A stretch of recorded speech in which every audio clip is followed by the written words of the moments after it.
Massive explosions rocked Beirut overnight, and within minutes, videos began flooding social media. Huge columns of smoke rising above the city, entire buildings collapsing, and fighter jets roaring across the sky. But what made this moment even more alarming was what happened before the bombs started falling.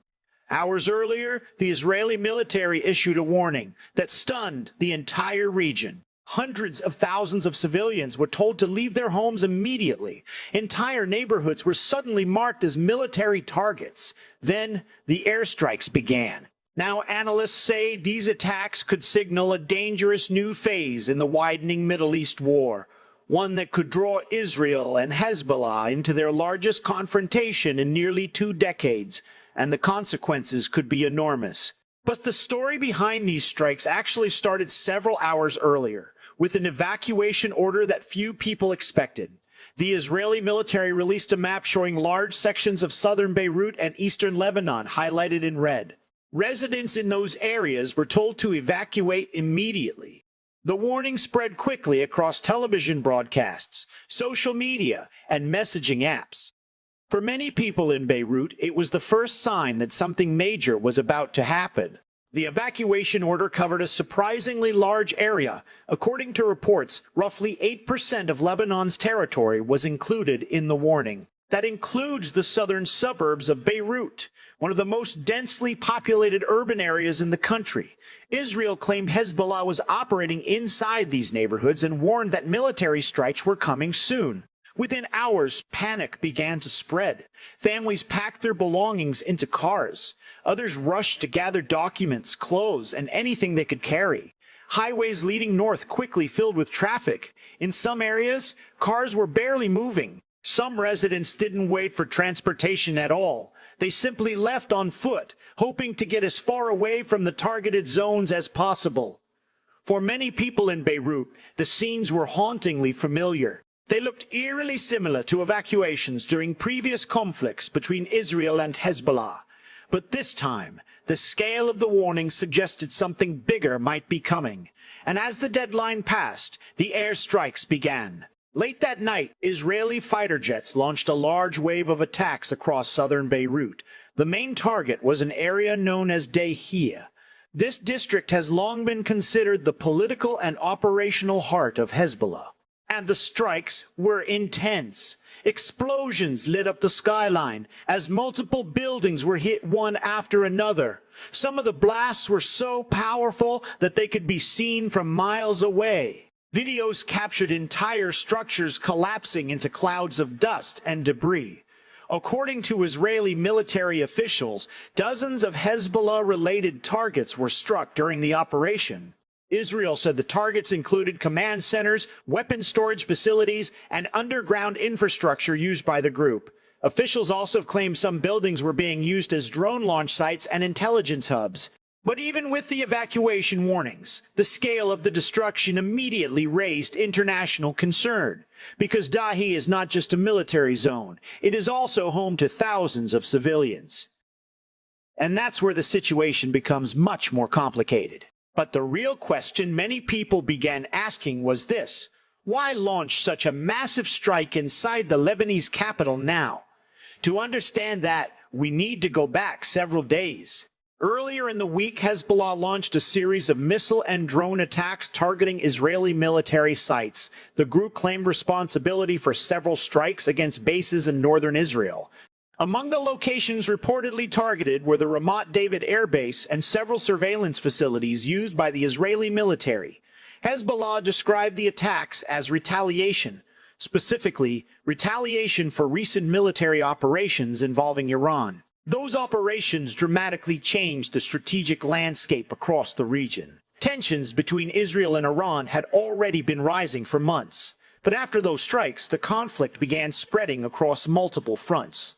Hezbollah, which is widely considered Iran's most powerful regional ally, quickly entered the confrontation.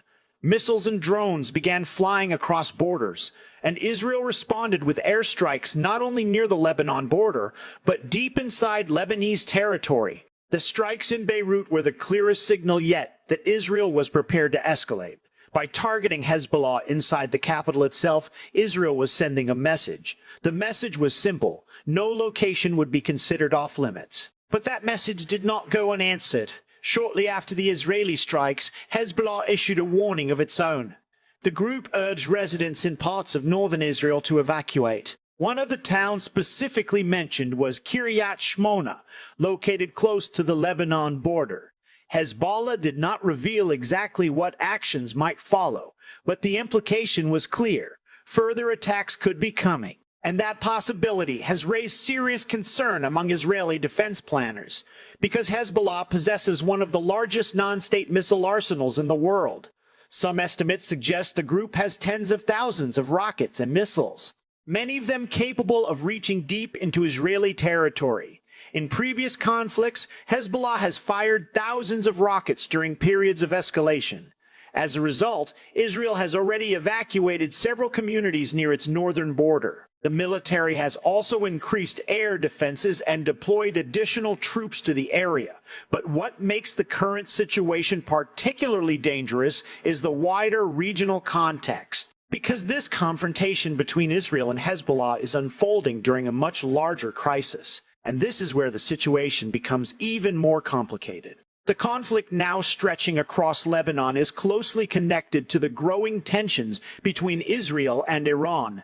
In recent weeks, military actions involving those two countries have triggered a chain reaction across the region. Iran responded to earlier strikes with missile and drone attacks targeting multiple locations. Some of those attacks were intercepted. Others caused damage across several countries in the region. Meanwhile, Israel has continued targeting groups it believes are connected to Iran's military network. Hezbollah is one of the most powerful of those groups. And because of its strong ties to Iran, any confrontation involving Hezbollah carries the risk of a much wider war. Some analysts now describe the current situation as one of the most dangerous periods in the Middle East in years. More than a dozen countries have already been affected by the growing tensions. Military bases have been placed on high alert. Air defense systems across the region have been activated, and diplomatic channels have been working overtime to prevent further escalation. But the fighting between Israel and Hezbollah is only part of the story.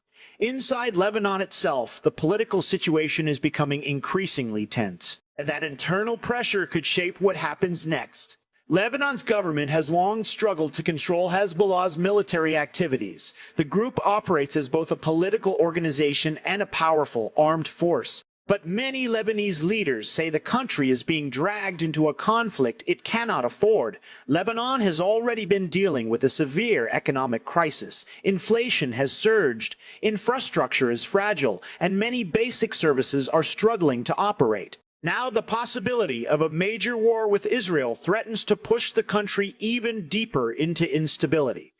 Some political leaders have warned that Lebanon must avoid becoming a battlefield for regional powers. Others have called for greater international involvement to prevent the conflict from spreading. But as airstrikes continue and tensions rise, the government's ability to control events appears increasingly limited, and unfortunately civilians are already paying the price. As the bombing intensified, thousands of people fled their homes across southern Beirut and nearby regions. Temporary shelters began filling quickly. Schools and community centers were converted into emergency housing. Aid organizations warned that the number of displaced people could rise dramatically if the fighting continues. Infrastructure damage is also becoming a growing concern. Power lines have been disrupted in some areas. Roads have been damaged by explosions. And emergency services are struggling to respond to multiple strike locations at once. For Lebanon, which has already endured years of economic hardship and political instability, this crisis could have long-lasting consequences. But the most pressing question right now is what happens next, because the events of the past few days may only be the beginning. Military analysts say several different scenarios could unfold in the coming weeks. The first possibility is a continued air campaign. Israel could maintain pressure on Hezbollah by striking weapons depots, command centers, and missile infrastructure across Lebanon. The goal would be to weaken Hezbollah's military capabilities without launching a ground invasion. But there is also another possibility, one that would represent a far more serious escalation, a ground war. Israel has conducted ground operations inside southern Lebanon before, most notably during the 2006 war. Such an operation would likely aim to push Hezbollah fighters away from the border and destroy missile launch sites, but it would also involve intense combat. Hezbollah fighters are deeply entrenched in the region. They have spent years preparing defensive positions and tunnel networks. A ground conflict could therefore become extremely costly for both sides. And that brings us to perhaps the biggest concern of all. If the fighting between Israel and Hezbollah continues to escalate, Iran itself could become more directly involved. That possibility has already raised alarms among diplomats and military planners around the world. Because if Iran enters the conflict directly, the situation could transform into a much larger regional war. For now, the skies over Beirut have gone quiet again, but the tension across the Middle East remains extremely high. Israel has shown it is willing to strike deep inside Lebanon. Hezbollah has warned that it may retaliate, and millions of people across the region are watching carefully, wondering what might happen next. Because in conflicts like this, a single strike can change everything, and the events unfolding in Beirut may be only the beginning of a much larger story. Whether these airstrikes were meant as a warning or the opening move in a much bigger confrontation remains unclear. But one thing is certain, the situation in the Middle East is far from over.